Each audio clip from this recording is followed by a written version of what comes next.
Welcome back to the channel, my friends. Warhammer Man Studios. I'm Warhammer Man, and today we're talking about the brand new Combat Patrol. This video is sponsored by CMO Games. More on that later.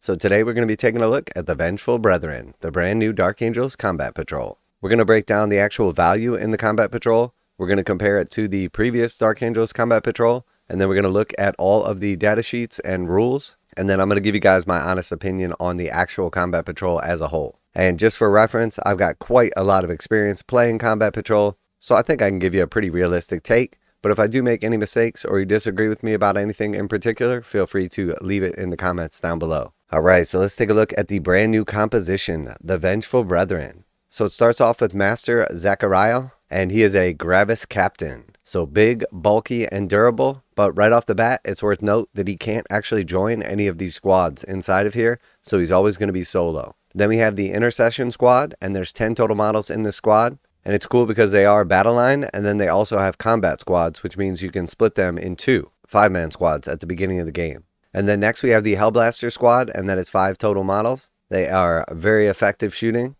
And then we have our Bladeguard Veterans Squad, which is 3 models. They're nice because they have an invulnerable save, and they are very good in combat. So of note, right off the bat, if you divide up the Intercessor Squad, that's going to give you 5 total pieces in game terms. And when I say pieces, I mean like units that you can move around the board, which is really nice. They have good shooting in the Hellblasters. They have good combat in the Bladeguard Veterans. Multiple battle line units if you divide up the Intercessors. And you have a total of 19 models. So overall, I think this is a really good and really balanced Combat Patrol. So let's take a closer look at some of the rules.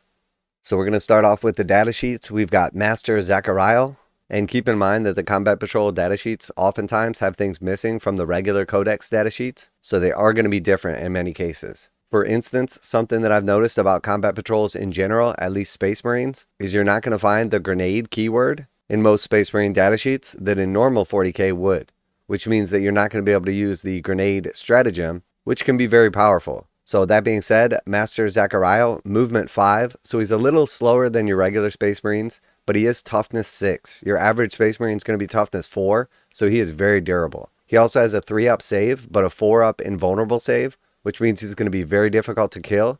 He has 6 wounds, which is on the higher end of Space Marine characters. He has a leadership 6-up and OC 1. So he does have the faction Oath of Moment ability, which is going to let you designate one of your opponent's units at the start of your command phase, and until your next command phase, your entire army is going to reroll all hit rolls against that unit. So you're going to be very effective at removing that unit, or at least hitting it, whichever one you choose for your Oath of Moment target. And then his special ability is Refuse to Yield. Each time an attack is allocated to this model, have the damage characteristic of that attack. So that means if you hit him with 2 damage weapons, it's going to immediately go down to 1 damage. And then if he fails his save, he's going to only take 1 wound of his 6. Which means realistically, if he's having all damage, unless you're hitting him with 1 damage weapons, which are not going to be very effective, you need to do a total of 12 wounds to him. And with a 4-up invulnerable save, assuming you put him on his invulnerable save all the time, you got to do a total of 24 damage to him by the time he saves and halves that damage. So he's going to be very, very strong. So the fact that he can't join any of the units in your squad and doesn't possess the leader ability isn't nearly as much of a drawback because he's so durable. So then moving on, his ranged weapon, he's just got the Boltstorm Gauntlet, which is pistol, range 12. It is 3 shots at ballistic skill 2. It's strength 4, AP -1, and 1 damage. So it's close range shooting, but it's not bad. And then his melee weapons, he has a Power Fist, which is his main weapon, and that is attacks 5, weapon skill 2, strength 8, -2, 2 damage. So he hits very hard. He's going to be wounding and hitting Space Marines on a 2. And at -2 save, he's going to put them on a 5-up save. And his damage is 2. Which means on average, he's going to be killing like 2 to 4 Space Marines in combat alone. And that's just with the Power Fist. On top of that, he has a Relic Chainsword, which gives him extra attacks. That means he's always going to get to attack with his Power Fist in combat. And then he's also going to get 3 attacks with the Relic Chainsword. As where normally if you have multiple combat weapons without the extra attack ability, you're going to have to choose one or the other.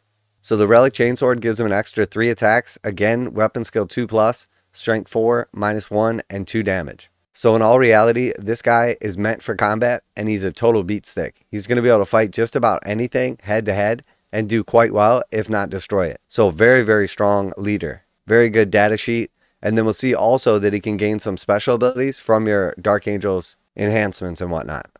Alright, and then next we have the Intermission Squad. So you're going to get 10 of these bros in your army. And we'll see right off the bat that they have the patrol squads, which means at the start of the declare battle formation step, this unit can be split into 2 units, each containing 5 models. And then we'll notice down on keywords, they are battle line, which means once they claim an objective, it's going to remain under your control, even if you move off of it. They have the Oath of Moment faction ability, which means you're going to be able to reroll those hits against your Oath of Moment target. And then stats-wise, they're going to move 6, toughness 4, 3 up save, wounds 2, leadership 6+, and OC 2. So they're very good at holding objectives. They're all around nice units.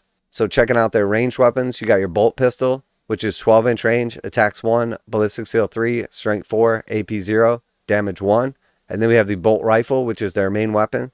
And it's assault and heavy, which means if they don't move, they're going to hit with +1. And if they do move, you have the ability to advance and then still shoot because they're assault. So they're going to be fast on the tabletop, especially on your smaller combat patrol games. They're going to be effective even if they still advance, being able to shoot. Or if they hold still, they're going to be even more effective.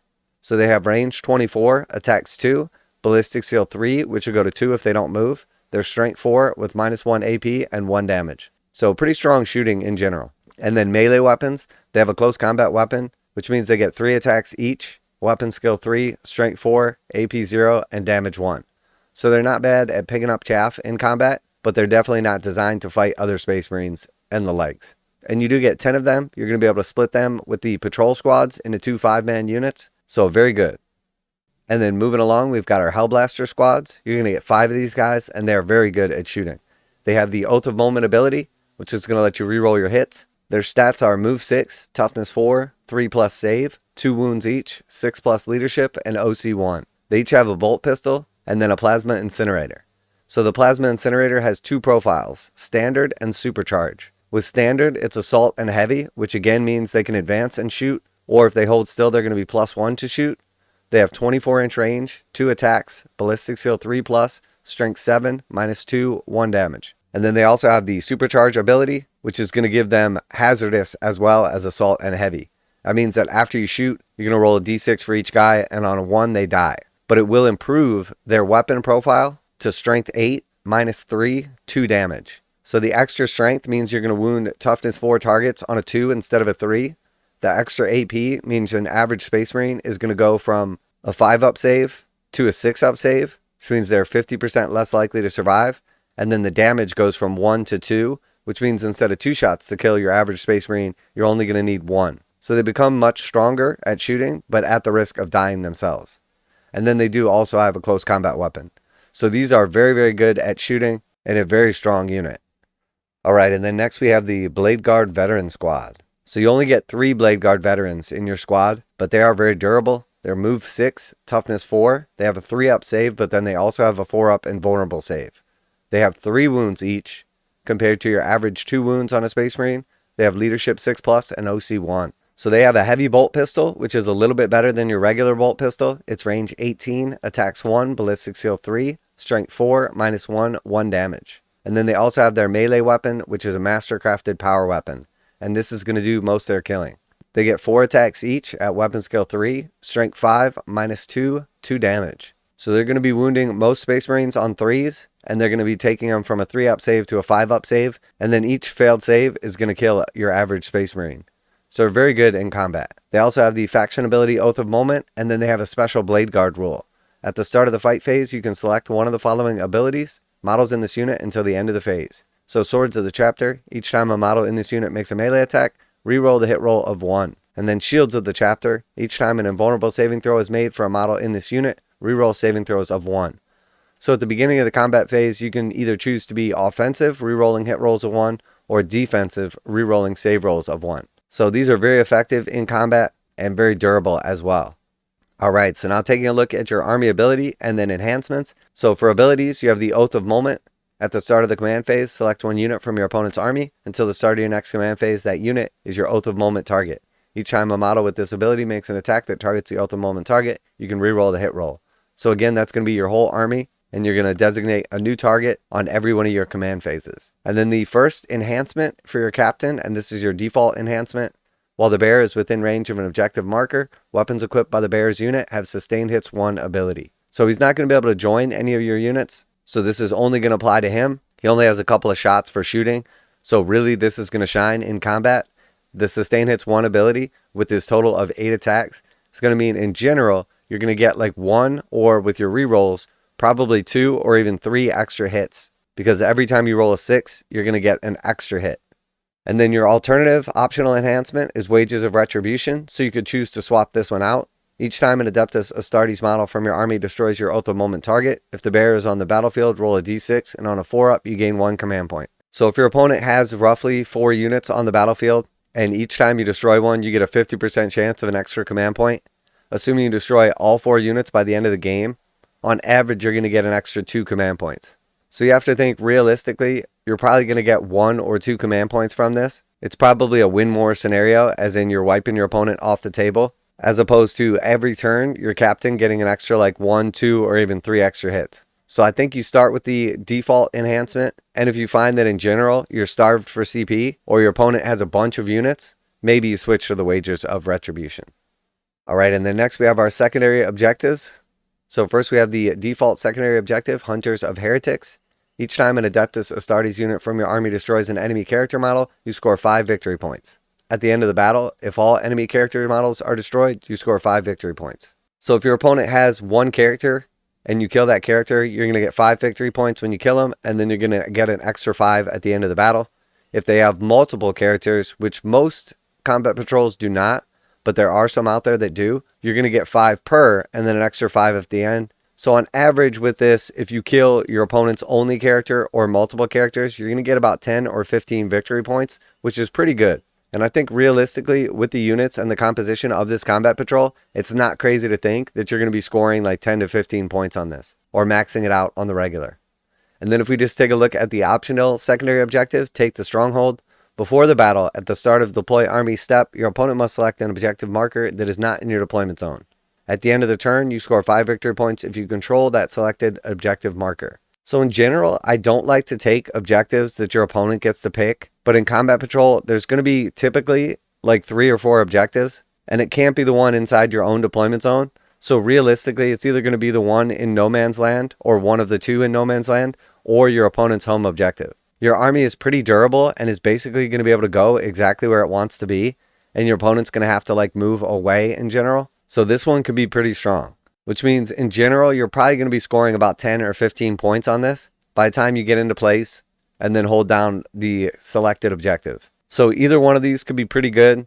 The first one lets you hunt their characters. This one lets your opponent decide where you're going to be playing your game at. So both pretty good. And I think realistically, you stick with the default objective. And then if you find it difficult to kill your opponent's characters, or you want to try something different, you take the Stronghold.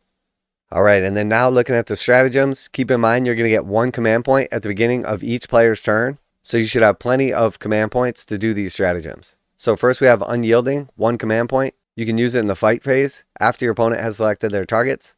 You pick 1 Adeptus Astartes unit from your army that is the target of 1 or more attacking units' attacks. And the effect, until the end of the phase, each time a model in your unit is destroyed, if the model has not fought this phase, roll a d6, adding 1 to the result if it's a Bladeguard Veteran squad.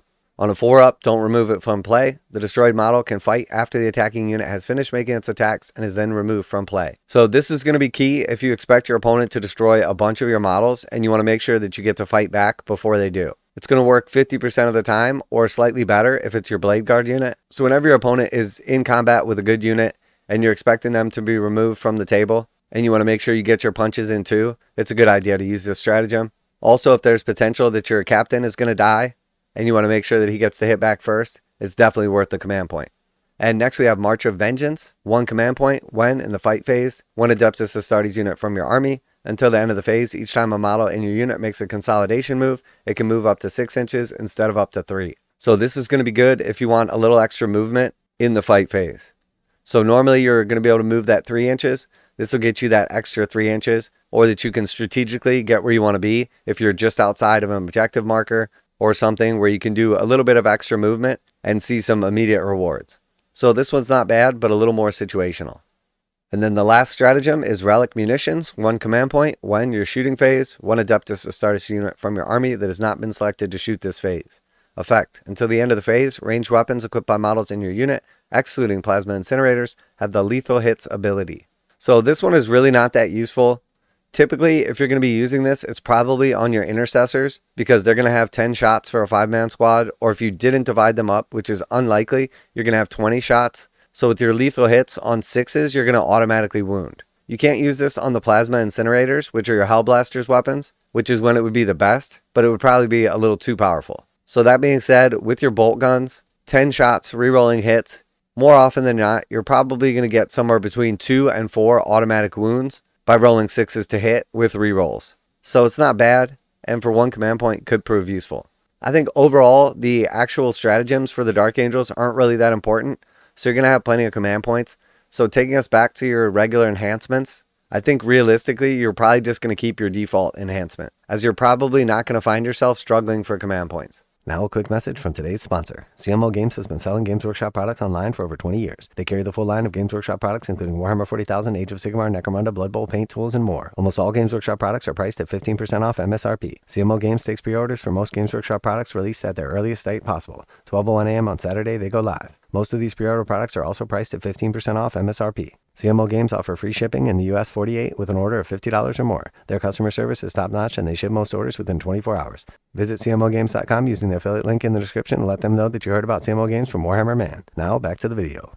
Alright, so now that we've taken a look at all of the rules, I gotta say that the Dark Angels Vengeful Brethren is a really good combat patrol.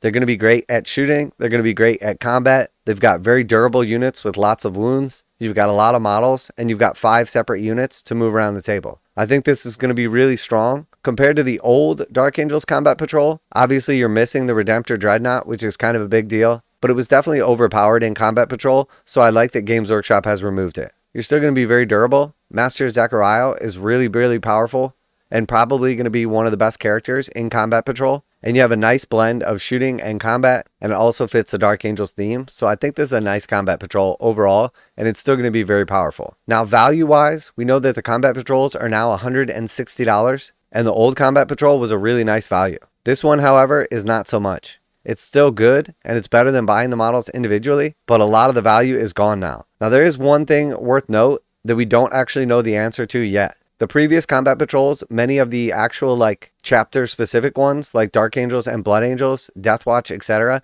came with 3 upgrade frames. Now that gave you some chapter specific shoulder pads and extra equipments. In the Dark Angels case, there was a power sword and some other stuff. We don't know if any of those are going to be included, but judging by the models that we see here, it doesn't look like there's any chapter specific stuff on these models. Now it's tough to tell with the actual shoulder pads, because those could be decals or they could be the chapter specific shoulder pads, but I think it's unlikely that they're the chapter specific shoulder pads. We don't see the actual power weapon that comes on the sprue, and then also there's 15 models in here, so you would have to have multiple of the chapter upgrade sprues. So while it is possible, I don't think it's as likely, but that would definitely affect how much value is in the box set if there are multiples of those chapter upgrade sprues inside. So that being said, if we presume that they're not inside of here, it basically means that you could buy this for any chapter and it's still really good, even though specifically it's for Dark Angels. So value-wise, your Captain and Gravis armor is $40.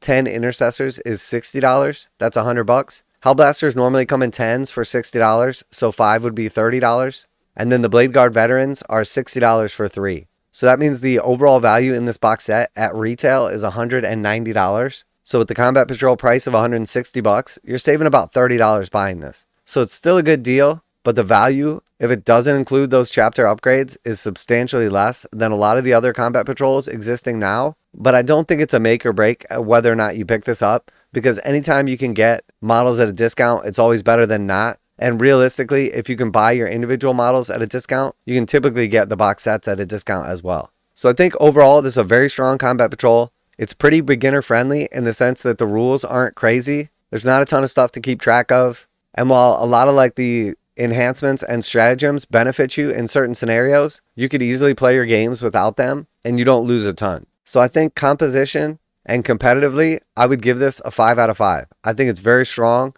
You're probably going to be able to win most of your games with this Combat Patrol. It's going to be able to go up against just about any other Combat Patrol and do well. And I rate that specifically the fact that it has 5 separate units you can move around the table. It's good at combat and shooting. It's got a lot of models, a lot of wounds, and your character is super durable, so it's going to be difficult for your opponent to kill, which many other Combat Patrols rely on to gain their secondary objectives. Now, value-wise, depending on whether or not it has those upgrade frames inside, depends on how good the value actually is. But if it's $190 in value and the retail price on this is $160, the value is really not that good because you're saving less than 20%. So let me know what you think about the new Combat Patrol. If you're going to be picking this up or playing it, I think it's really nice and definitely would recommend it. Special thanks to CMO Games for sponsoring the video. Check out the link in the description to save 15% on Games Workshop products. That's it for today. Warhammer Man Studios, I'm Warhammer Man, and I'm a big fan of the Vengeful Brethren Combat Patrol, and I do like that they changed it up because the old Redemptor Dreadnought Combat Patrol was just too powerful. And I'm out of here.